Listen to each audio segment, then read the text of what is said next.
नमस्ते, मैं करुणा धनंजय मुंडे। आज ये जो पत्रकार परिषद मैंने ली है उसका मेन कारण ये है कि मेरा आज डायरेक्ट देवेंद्र जी को मेरा क्वेश्चन है।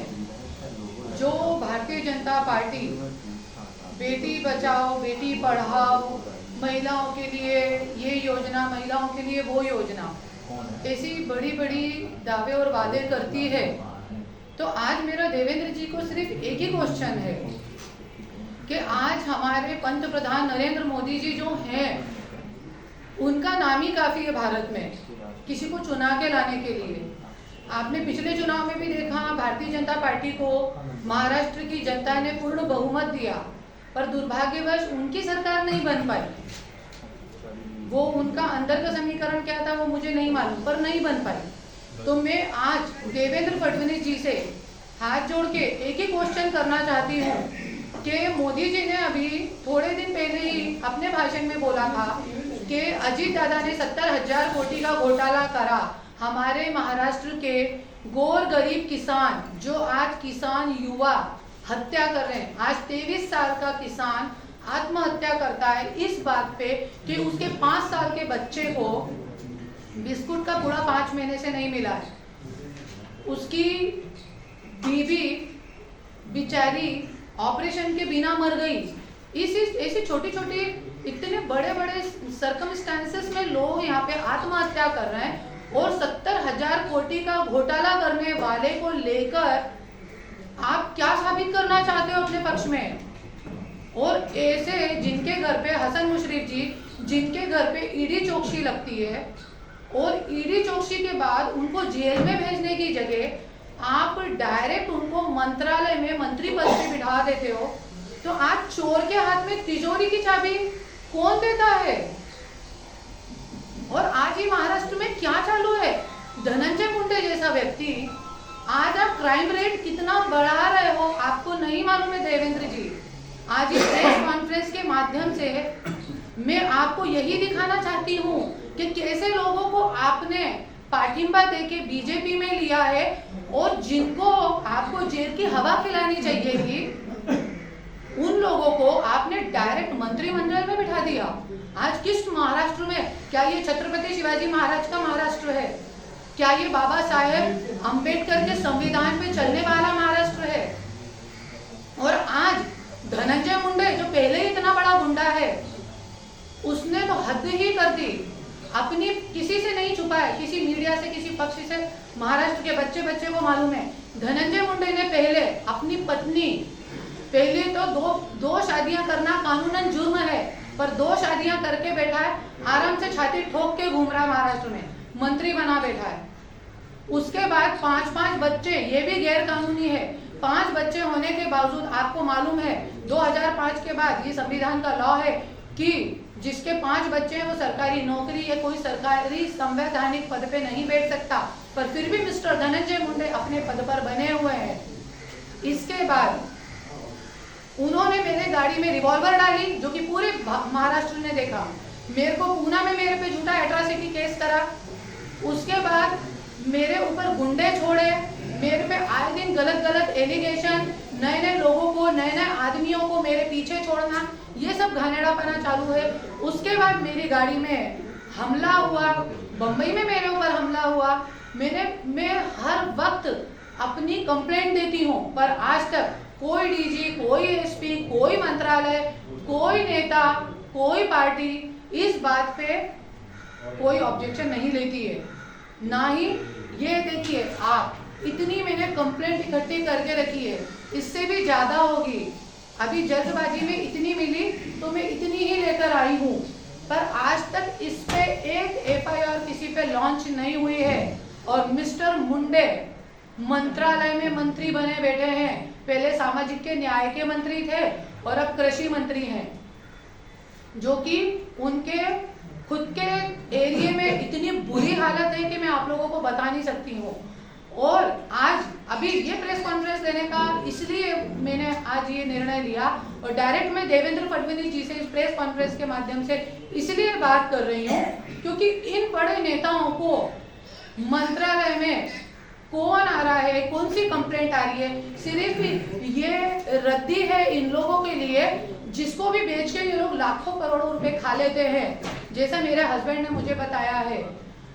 तो आज इन लोगों को किसी से मिलने की फुर्सत नहीं है, लोगों से मिलने की फुर्सत नहीं है, महाराष्ट्र में महिलाओं पे क्या अन्याय हो रहा है उसको जानने की फुर्सत नहीं है। इसलिए मैंने प्रेस कॉन्फ्रेंस के माध्यम से देवेंद्र फडणवीस जी से मेरा डायरेक्ट क्वेश्चन है कि धनंजय मुंडे जैसे व्यक्तियों को और ऐसे क्रिमिनल लोगों को आपने लेके जिनको जेल दिखानी चाहिए उनको आपने मंत्रालय क्यों दिखाया है?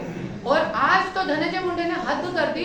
अभी 2 महीने पहले मैं जिला अधिकारी कार्यालय में, जैसे कि सबको मालूम है कि मैं भीड़ में रहती हूँ, तो मैं जिला अधिकारी कार्यालय में गई तो वहां पे मेरे को उसके गुंडे ने मारा, मेरे साथ बदतमीजी करी और वो भी कहाँ पे? कलेक्टर के केबिन में। मैं उसके लिए भी कंप्लेंट दे चुकी हूँ, देवेंद्र फडणवीस जी को भी, डीजी को, बीड एसपी को, कलेक्टर मैडम को, सब जगह दे चुकी हूँ। और मेरे सिर्फ इतनी मांगनी है कि वो सीसीटीवी फुटेज मुझे मिले, पर नहीं मिलेगा। क्यों नहीं मिलेगा? क्योंकि अभी धनंजय मुंडे बीजेपी, राष्ट्रवादी सबको जेब में लेके घूमता है। ये मेरा नहीं, ये उसका कहना है। अभी भी मुझे सुबह यही फोन करके मेरे बच्चों को बोला गया, कौन सी प्रेस कॉन्फ्रेंस लेने जा रही है, कोई पत्रकार नहीं आने वाला। फिर भी मैं ये सोच के इतनी दूर से आई कि कोई पत्रकार नहीं आया तो मेरा फेसबुक लाइव तो है। और आज लाखों लोग, करोड़ों लोग, 6-6 मिलियन लोग मेरे फेसबुक लाइव को देखते हैं। तो मैंने सोचा कोई पत्रकार नहीं आएगा तो मैं खुद ही लाइव ले दूंगी। पर आप लोगों का दिल से धन्यवाद करती हूँ कि आप लोग आए। तो आज मेरा देवेंद्र फडणवीस जी से यही एक हाथ जोड़ के विनती है कि ऐसे घानेड़े लोगों को आप जेल का रास्ता दिखाइए, अपने जो आपने ये मांडवाली किए इनको निकालिए और इनको इनकी सही जगह दिखाइए। आने वाली चुनाव में आपको भुगतना पड़ेगा, बीजेपी को भुगतना पड़ेगा। पंत प्रधान नरेंद्र मोदी जी का नाम महाराष्ट्र के वजह से, आपने जो महाराष्ट्र में युक्तियां करके बैठे, अरे आप सोचिए जब सारे पक्ष एक प्लेटफॉर्म पे आ जाएंगे तो जनता न्याय किससे मांगेगी और किसके पास जाएगी? आज जैसे मैं भटक रही हूँ, आज एक मंत्री की बीवी होने के बावजूद भी आज क्या धनंजय मुंडे के 2 कौड़ी के नेता गुंडे की क्या औकात है कि मंत्री की पत्नी को जिला अधिकारी कार्यालय में मारता है, बदतमीजी करता है उसके साथ, सिर्फ इसलिए कि मैं भीड़ छोड़ दूं?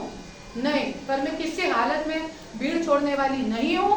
और यदि मुझे या मेरे किसी कार्यकर्ता को या मेरे बच्चों को, मेरे परिवार को, किसी को भी कुछ जान माल की हानि होती है तो उसका जिम्मेदार धनंजय मुंडे एंड गुंडा गैंग और ये जो सरकार चल रही है तिघाड़ी पूरी सरकार और जो हमारे शासन है पुलिस प्रशासन वो होगी।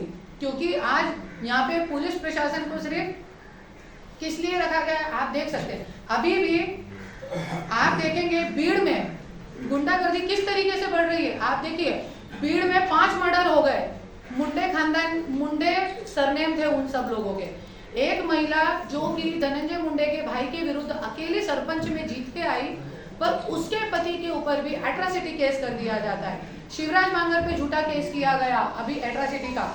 ऐसे अलग अलग लोगों पे अभी तो और ही हद कर दी। मुझे जिला अधिकारी कार्यालय में मारा, बदतमीजी की गई मेरे साथ। उसके बाद अभी थोड़े दिन पहले एक पत्रकार ने आत्महत्या की थी, उसका पैसा नहीं दिया था। उसके बाद अभी थोड़े दिन पहले बुरी तरीके से एक पत्रकार को मारा है। आप लोग चाहे तो फोटो मेरे फेसबुक पे से ले सकते हैं, सारे पेपरों में आया है भीड़ के। तो वो पत्रकार को बुरी तरीके से 2 घंटे तक मारा है। आप लोग भी पत्रकार हैं, आपको भी कर। ये गुंडे ने मुझे रिवॉल्वर से धमकी दी हुई है। रिवॉल्वर का फोटो लगाना अपने डीपी पे गैर कानूनी है। तो ये गुंडे ने मेरे को रिवॉल्वर दिखाते हुए बोला है कि तू भीड़ में दिखी तो तेरे को गोली मार दूंगा। 1 साल पहले दी थी धमकी, पर मैं किसी के बाप की धमकी से नहीं डरती, तो मैं तो भीड़ में बैठी हुई हूँ। तो ये गुंडे के साथ मिस्टर मुंडे का फोटो है। ऐसे गुंडे पाल रखे हैं, इनके परवरिश सब यही करते हैं। जिस पत्रकार को मारा है वो पत्रकार ये है, पत्रकार को जिसने मारा है वो आदमी ये है, ये सब लोग हैं, ये सब ऐसी गुंडा गैंग पाल के रखी है। और ये तो कुछ भी नहीं है, पर जिन लोगों ने मेरे साथ बदतमीजी करी है वो लोग दूसरे हैं। और महिलाओं के साथ बहुत जबरदस्ती, एक 22-23 साल की लड़कियों के साथ इनके कार्यकर्ता शादी कर लेते हैं, उनको छोड़ के चले जाते हैं। ऐसी कई सारी गंदी वारदात हो रही है। क्यों? क्योंकि जैसा नेता वैसे कार्यकर्ता। इसीलिए मैं देवेंद्र फडणवीस जी से हाथ जोड़ के बोलती हूँ, आपके जैसे व्यक्तिमत्व को, बीजेपी जैसी पार्टी को, आपकी 104 सीटें आई है पिछली बार, आप थोड़ा वेट करते तो आपकी 160 आ जाती। पर यदि आप इस तरीके का राजकारण करेंगे महाराष्ट्र में कि ऐसे लोगों को लेके, अजीत दादा जैसे 70,000 कोटी का घोटाला, देवेंद्र जी ने खुद ने बोला है युति होना नहीं, कुछ भी हुआ तो अजीत दादा को हम बीजेपी में कभी नहीं लेने वाले, पर आपने लिया। यदि आप इस तरीके का राजकारण करेंगे तो महाराष्ट्र की जनता आपको कभी माफ नहीं करेगी और 2024 के चुनाव में, लोकसभा में और सब में आपको मना करेगी। और तीसरी बात कि अभी मोदी जी का पूर्ण विरोध है, घराणेशाही मिटवायची आहे आपल्याला, मोदी जी का ये है। तो आज मैं यही बोलूंगी, घराणेशाही मिटाना है तो वहाँ पे प्रीतम ताई को टिकट क्यों दिया हुआ है? मैं यही बोलूंगी। जय हिंद, जय महाराष्ट्र। बीजेपी से मुझे पूर्ण उम्मीद है कि बीजेपी मेरे साथ न्याय करेगी, और महाराष्ट्र में तो मुझे न्याय की उम्मीद एकदम जीरो लगती है। यदि जल्द से जल्द, और मैं इतनी बार पुलिस प्रोटेक्शन की भी मांगने कर चुकी हूँ, इतनी बार मेरे पे हमला हो चुका है, पुलिस प्रोटेक्शन आज तक नहीं दिया है। जैसे तैसे बेचारे शिंदे साहब ने GR निकाला था कि दे दिया जाए इसको पुलिस प्रोटेक्शन, उसको भी कैंसिल कर दिया। तो मेरी अभी ये पुलिस प्रोटेक्शन मुझे नहीं दिया गया, जल्द से जल्द मुझे यहाँ न्याय नहीं मिला तो मैं इसी महीने जाके डायरेक्ट मोदी जी को निवेदन देने वाली हूँ, और मोदी जी के मंत्रालय के सामने में, लोकसभा के सामने में अनशन करूंगी। क्योंकि यहाँ तो मुझे लगता नहीं है कि मैं भूखी प्यासी मर भी गई तो जानबूझ के मुझे हॉस्पिटल में पटक के जहर का इंजेक्शन देके मार डालेंगे ये लोग, पर मेरे को न्याय नहीं मिलने वाला। तो मोदी जी से ही मुझे न्याय की उम्मीद है और अब मैं वहाँ पे जाके अनशन करूँगी। जय हिंद, जय महाराष्ट्र।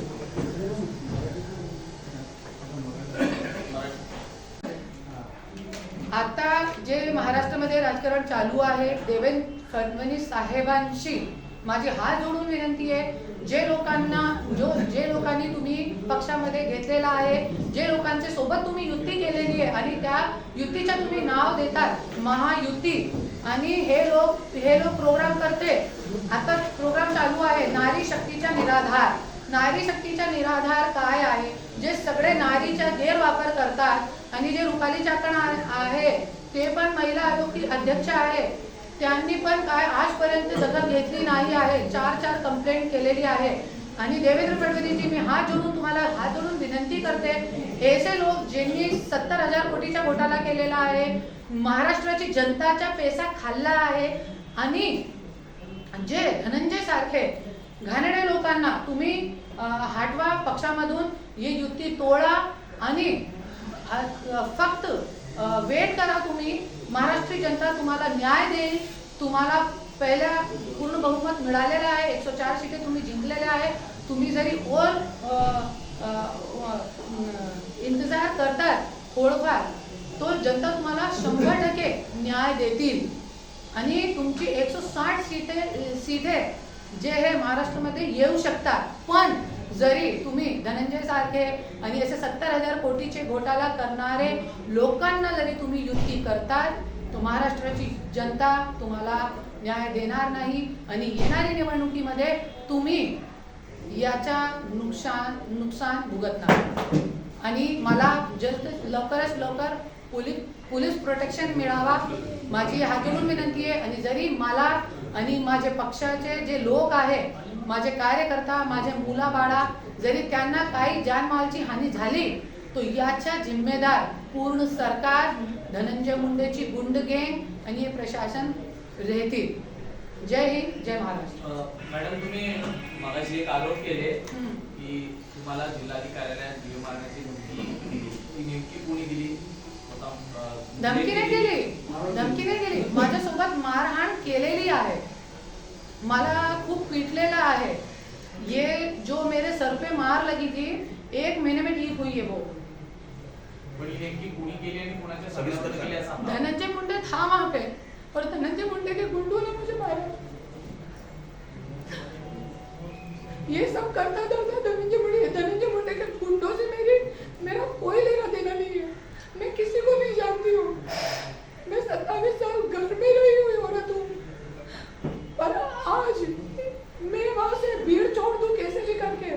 मैं वहाँ पे चुनाव में ना खड़ी हूँ, अभी तो मैंने अनाउंस भी नहीं करा कि मैं वहाँ पे खड़े होने वाली हूँ, पर मेरा एक ही वो है, अरे गुंडों से कौन पिटवाता है अपनी बीवी को। और जब मैं परली पुलिस स्टेशन में भी थी तब भी मुझे पुलिस वालों ने मारा था। ये बात मैंने आज तक किसी को नहीं बोली, पर ठीक है, मैंने पुलिस वालों की मार खा ली, मैंने धनंजय मुंडे के गुंडों की मार खा ली। जितना पीटना है मुझे पीटो, जितना मारना है मुझे मारो, पर मैं एक जिंदा लाश की तरह धनंजय मुंडे ने मुझे छोड़ा है। आज ये लोग रूपाली चाकणकर को इतना आगे बढ़ा रहे हैं, पर खुद की पत्नी को 1 किलो तेल लेने के लिए भी मोहताज कर रखा है। आज धनंजय मुंडे ने मेरा पूरा पैसा खा के, इतने पुरावे हैं मेरे पास, उठाए कोई संविधान में आवाज, उठाए कोई विधान भवन में आवाज नहीं है कोई। कितनी बार मैंने कोशिश करी कि कोई एक आमदार मुझे ऐसा मिले जो मेरे इतने पेपर लेके विधान भवन में धनंजय मुंडे से ये क्वेश्चन करे कि धनंजय मुंडे तू 5 बच्चों का बाप होके कैसे बैठ सकता है। नहीं, पर कोई नहीं है। एक आमदार मुझे आज तक इस विधान भवन में 288 इनके कितने मेरे को नहीं मालूम, ये सारे पक्ष के कितने आमदार है मुझे मला नाही माहिती, तरी पण मी आज एकटी लढत आहे आणि स्वतःच्या जीवावर, स्वतःच्या जीवाचा रान करून मी आपला पक्ष काढलेला स्वराज्य शक्ती सेना, आणि त्याच्यामध्ये मला फक्त एक करायचं आहे, नवीन लोकांना मी घेणार आहे। असे लोकांना जरी धनंजय मुंडे स्वतः आला माझ्या पक्षामध्ये तो मी घेणार नाही त्यांना। असे घाणेरड्या लोकांची माझ्या पक्षामध्ये जगा नाही आहे, तो ये बीजेपी कशाला हे लोकांना जगा देऊ शकते। आणि आज जे माझा मुद्दा आहे, अरे जरी तुम्ही एक आमदाराला तुम्ही सोडू शकत नाही, इतकं घाणपणा काय चाललंय महाराष्ट्रामध्ये। आणि छत्रपती शिवाजी महाराजाच्या आणि ये नारी शक्तीच्या निराधार, अरे कशाचा निराधार, आणि सगळे बसतात त्याच्यामध्ये फक्त एन्जॉय करतात, गाणं गातात। काय चाललंय महाराष्ट्रामध्ये, राजकारणची परिभाषा काय आज महाराष्ट्रामध्ये, फक्त मोठे मोठे इव्हेंट, फक्त मोठी मोठी सभाएं जनतासाठी। आज किती मुद्दे आहे बीड मध्ये शेतकरी लोकांना, आज धनंजय मुंडेचे स्वतःचे कारखान्यावर लोक 6 महिन्याची पगार भेटली नाही, दिवाळीच्या दिवशी पण ते गोर गरीब लोक 6,000 8,000 पगारसाठी बसलेले होते। कशासाठी, त्यांची पगारसाठी। 6 महिने 8 महिन्याची पगार भेटलेली नाही, पण स्वतःचे प्रचारवर 20 कोटी 30 कोटी। आता आपला प्रोग्राम झाला, शासन आपल्याद्वारे त्याचा प्रोग्राम बघा तुम्ही, बघून तुमचे डोळे फाटणार। काय प्रोग्राम झाला, ते प्रोग्रामचा खर्च मी बोलते कमी ते कमी 30 कोटीच्या पर्यंत ते प्रोग्रामचा खर्च आहे। पण कोण विचारणार, हे लोकांशी कोण विचारणार, कोणी विचारणार नाही। तो माझ्यासोबत मारहाण झालेली आहे, जिल्हाधिकारी कार्यालयामध्ये झालेली आहे, आणि मी पूर्णपणे लड़णार आहे। मेरे को जान की कोई फिक्र नहीं है। मैं आज जिंदा लाश बना के धनंजय मुंडे ने मुझे छोड़ा, मेरे को मेरे बच्चों की हालत देखो। अरे आज मेरे बच्चे और मैं शरीफ है इसलिए चुप है, और मेरे बच्चे शरीफ है, नहीं तो और कोई बच्चा होता आज। धनंजय मुंडे के खानदान का एक लौता वारिस है शिशिर धनंजय मुंडे, पर आज खून का घूंट पी रहा है। मेरा बच्चा कितनी बार मेरे पति को बोल चुका है, पापा मैं आत्महत्या कर लूंगा, क्योंकि मेरे पति एक बात मेरे बच्चों को बोलते हैं। आज शाम को पत्रकार परिषद, सुबह मेरे बच्चों को बोलते हैं फोन करके, कोई पत्रकार आने वाला नहीं है। अरे मत है, ऐसा सब मेरे बच्चों को तो कितना त्रास देना चालू है। मेरे बच्चे और मैं आज कैसा जीवन जी रहे हैं।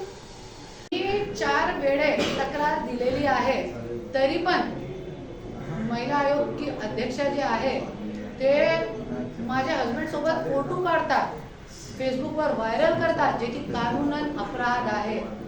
दिल्लीमध्ये महिला आयोगकडे पण मी तक्रार दिलेली आहे, आणि मी पिटिशन पण दाखल करणार आहे, रिट पिटिशन आणि पब्लिक पिटिशन पण त्यांच्या खिलाफ मी करणार आहे, क्योंकि ये जनताची लढाई आहे। माझी एकटी महिलाचा ये नाही आहे, लय महिला आहे जे माझ्यासारखी आहे, ज्यांचा गैरवापर झालेला आहे, ज्यांच्या सोबत खूप घाणेरडे कृत्य झालेले आहेत, तरी पण महिला आयोग काय दखल घेत नाही। तुम्ही राष्ट्रभर उतरणार का? हा 100% समोर मी उतरणार आहे, क्योंकि मोदीजीची माझी एक्सपेक्टेशन आहे, माझी अपेक्षा आहे की मोदीजी मला न्याय देणार. मोदीजीला काय माहित ना महाराष्ट्रामध्ये काय चालू आहे, महिलांवर किती अन्याय चालू आहे, मोदीजीला काय माहित. हे सगळी गोष्ट मोदीजीला माहित नाही. आजपर्यंत मोदीजीला मी एक पेपर दिलेले नाही आहे, पण आता मी मोदीजीला देणार आहे आणि तिकडेही मी अनशन करणार आहे. तुम्ही बीजेपी मध्ये जाणार आता यहाँ पे तो मेरे को इतना तक मालूम है कि यदि मैंने अनशन भी करा ना तो मेरे को हॉस्पिटल में, सरकारी हॉस्पिटल में ये बोल के ले जाएंगे कि भूखी है, इसको इलाज करने के लिए लेके जा रहे हैं. वहाँ पे मेरे को पता नहीं क्या तो मेरे शरीर में डाल देंगे और मेरे को मार डालेंगे, बोलेंगे भूख के मारे मर गए. इनका तो गेम खत्म हो गया ना, क्योंकि आज पूरे महाराष्ट्र में एक ही है जो ये सिस्टम के खिलाफ बात कर रही है, सिर्फ करुणा, इसके अलावा कोई नहीं है. तो उनका तो काम 1 मिनट में बन गया. अनशन कर रही थी, मर गई, 2 दिन मीडिया पे चलेगा, बात खत्म. इसलिए मैं यहाँ पे अनशन भी नहीं करती, क्योंकि मैं उतनी बेवकूफ़ नहीं हूँ. मेरे हस्बैंड ने पूरी राजनीति मुझे 27 वर्ष में बताई है, कैसे कैसे क्या क्या होता है और क्या क्या हो सकता है. हे सारे फ्युचर प्रिडिक्शन मला माहीत आहे, त्याच्यामुळे मी चान्स घेत नाही.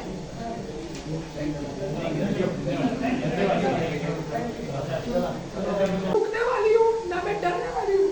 अरे 3 पक्ष क्या 300 पक्ष आ गए धनंजय मुंडे की जेब में. धनंजय मुंडे बोलता है बीजेपी मेरी जेब में, सारे पक्ष मेरी जेब में. अरे तू 3 पक्ष क्या 300 पक्ष तेरी जेब में रख ले. झांसी की रानी भी लड़ी थी, भारत का इतिहास है, झांसी की भी रानी लड़ी थी, जीती नहीं थी, अंग्रेजों से जीती नहीं थी वो, फिर भी उसका इतिहास है. भले मैं जीतूंगी नहीं, तुम जैसे कांगड़े लोगों से मैं हारूंगी, पर फिर भी ये इतिहास गवाएगा कि तुम जैसे व्यक्ति के सामने मैं डरी नहीं, मैं झुकी नहीं, मैं लड़ी.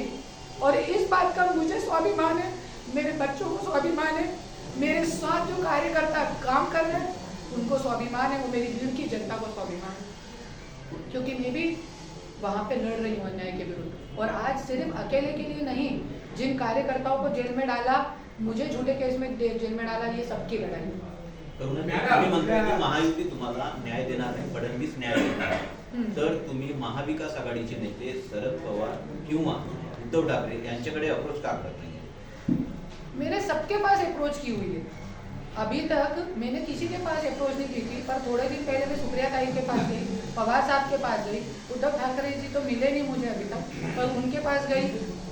राज ठाकरे जी भी जो बार बार सिर्फ एक ही मुद्दा ले लेते हैं, टोल का. अरे आप में इतनी ताकत है कि आप टोल खड़े होके बंद कर सकते हो, बंद टोल पूरे बंद कर सकते हो, किराने की दुकान की तरह जो टोल खोल रहे हैं. पर नहीं, उनके पास भी मैंने कई बार जाने की कोशिश करी, पर मैंने वही बोला ना, इन लोगों को इतनी फुर्सत नहीं है कि महाराष्ट्र में महिलाओं के साथ क्या हो रहा है वो जानने की किसी को फुर्सत नहीं. तो अभी शरद पवार जी को भी मैं मिली, सुप्रिया ताई को भी मिली, देखते हैं अभी वहाँ से कुछ न्याय की उम्मीद है, देते हैं कि नहीं देते, क्या करते हैं वो उनके ऊपर डिपेंड करता है. नहीं तो मैं खुद तो लड़ी नहीं. आप लोग बस साथ दीजिए, क्योंकि अभी तो पत्रकारों को भी पीटने लगे हैं लोग. भीड़ जिला अधिकारी कार्यालय. और मैंने उसी दिन ये भी थी, और सबने देखा, डीपीडीसी की मीटिंग थी उस दिन, मेरे हस्बैंड थे, वो डीपीडीसी की मीटिंग में मेरे को मारा इसलिए गया क्योंकि मैं वहाँ पे जनता के मुद्दे लेकर गई थी. वहाँ पे जो टूटी फूटी सड़कें, 1-1 इंच के गड्ढे की सड़कें, भरी हुई नालियाँ, आज 40 साल में ट्रेन आ रही है, पर आके कहाँ जा रही है मालूम ही नहीं पड़ रहा, आ ही नहीं रही. सड़ी हुई नालियाँ, शेतकरी लोगों के ऊपर अन्याय, ऊस तोड़ कामगार के ऊपर अन्याय, ये सब जो चालू है, ये सब मुद्दे लेके मैं गई. इसलिए मुझे मेरे साथ मारपीट और मेरे साथ बदतमीजी की गई. तुम्ही मगाशी उल्लेख केला की माझी जखम आता बरी झाली हा. तर त्याचे काही फोटोग्राफ्स आहेत हाँ आहे ना, ते शेअर केले तर आहे. मी तुम्हाला व्हॉट्सअपवर शेअर करते, आणि मला माझ्या फेसबुकवर पण मी ते कंप्लेंट आणि फोटो शेअर केलेले आहेत. मॅडम तुमच्यावरती एवढा अन्याय अत्याचार सुरू आहे, तुम्ही न्यायालयामध्ये जाऊन जाताना न्यायालयामध्ये हां एक और बोलायचं आहे, न्यायालयामध्ये पण ये पिटिशन टाकलेलं आहे, सगळे डोमेस्टिक व्हायलन्सच्या, सगळ्या डिवोर्सच्या, सगळं जे मी टाकलेलं आहे. पण आजपर्यंत कोर्टाची पण अशी अवस्था आहे की धनंजय मुंडेला नोटीस सुद्धा सर्व करू शकले नाही. कोणत्या कोर्टामध्ये हा कोणत्या कोर्टामध्ये फॅमिली कोर्टमध्ये पण आहे डिवोर्स केस पिटिशन, आणि बँड्रा आणि हे जे आहे आपला बेंड्रा कोड, क्रिमिनल कोड, त्याच्यामध्ये डोमेस्टिक व्हायलन्सच्या केस पण आहे. माझी बहिणीसोबत पण जे घाणेरडा कृत्य केलेला होता त्यांच्यावरती पण आजपर्यंत मी काहीही सांगितलं नाही. तिने पण कंप्लेंट केली होती, पण तिने कशाला मागे घ्यावं लागला, हे सगळे आजपर्यंत सगळे राजी आहे. पुढे काय भूमिका घेणार आहे? हाँ? पुढे काय करणार? नाही पुढे करणार तर? पुढे भी राजकीय लड़ाई लड़ना है, क्योंकि किसी ने लोहे की तलवार उठाई है तो लोहे की तलवार को लोहे की तलवार से ही जवाब देना पड़ेगा. और इस महाराष्ट्र में यदि ये राजनीतिक पार्टियां न्याय नहीं दे सकती तो मैंने इसलिए स्वराज्य शक्ति सेना पक्ष निकाला है और इसके माध्यम से मैं नए लोगों को खड़े करूंगी, नई युवा पीढ़ी के लोगों को खड़ा करूंगी और महाराष्ट्र में खुद भी न्याय लूंगी. और मेरे जैसी जितनी भी महिलाओं पे और लोगों पे, पत्रकार बंधुओं पे, इसके अलावा शेतकरी बंधुओं पे, जितने भी लोगों पे, कार्यकर्ताओं पे अन्याय हुआ उन सबको मैं न्याय दिलाऊंगी. किती मेंबर आहे तुमच्या हाँ? आता? किती मेंबर आहे पार्टीमध्ये? पार्टीमध्ये 1000 लोक आहेत. जसं मुलांना तुमच्या धनंजय मुंडेचा फोन येतो तर तुम्हाला येतो का पत्रकार परिषद घेऊन हा येतात. काय बोलले? येतात. तुम्ही पत्रकार परिषद घेऊ नका, कोणी येणार नाही. तुम्हाला कोणी जरी घेतली पत्रकार परिषद तो व्हायरल करणार नाही. कशाला तू घेतीस? हाँ, तू गप बस, काय पाहिजे तुला, तू सांगा मला. मैंने बोला ठीक है, तुम मेरे को जैसे तुम दूसरी महिलाओं को आगे बढ़ा रहे हो, है ना, जैसे रूपाली चाकणकर जैसी महिलाओं को तुम आगे बढ़ा रहे हो और दूसरी महिलाओं को तुम आगे बढ़ा रहे हो, है ना, उनमें तो वो क्वालिटी भी नहीं है जो मेरे अंदर है. मैं पूरे महाराष्ट्र के लिए लड़ रही हूँ और मेरे फेसबुक पे देख सकते हैं आप कि मैं आज तक कितनी महिलाओं को न्याय दिलवा चुकी हूँ, सिर्फ अपने फेसबुक लाइव के माध्यम से. पत्रकार परिषद भी नहीं ली, उनकी इज्जत की मर्यादा रखते हुए, क्योंकि कई महिलाएं उसमें मुस्लिम समाज की भी थी, कई महिलाएं हिंदू समाज की भी थी, जवान बच्चियां थी. तो पत्रकार परिषद घेना ही किसी बात का निर्णय नहीं होता है और किसी बात का वो अंत नहीं होता है. तो उनका सिर्फ अपना फेसबुक लाइव रख के, मर्यादा रख के उनको न्याय दिलाया. तो आज जैसे तुम दूसरी महिलाओं को आगे बढ़ा रहे हो, अपनी पत्नी को आगे बढ़ाओ ना. राजकीय वाटचाल में मेरा साथ दो, मुझे बढ़ाओ आगे. राजकीय याच्यामध्ये जर तुम्हाला साथ दिली, हाँ? राजकीय वारसामध्ये तुम्ही ज्या पद्धतीने आता म्हणाला की हाँ, साथ दिली, हाँ. तुम्ही ह्या सगळ्या गोष्टीतून माघार घ्याल. नाही, माघार तरी पण घेणार नाही. मला एकच म्हणणं आहे की जरी तुला लढायचं आहे, तू हे घाणेरडे कृत्य करू नका. तुम्ही किती खालची पातळीवर जाऊन हे कृत्य केलेलं आहे की स्वतःची बायकोला मारहाण करतात, त्यांची गाडीवर दगडफेक करतात. जरी मला पूर्ण संधी दिली, कल मला राष्ट्रीय अध्यक्ष पण केला त्यांची पार्टीच्या, तरी पण मी हे सगळे जे मुद्दे आहेत त्यांच्यामध्ये मी माघार घेणार नाही. माझी जे लढाई आहे ते सुरू राहणार. चाकणकरांचा उल्लेख तुम्ही वारंवार करताय, म्हणून राज्य महिला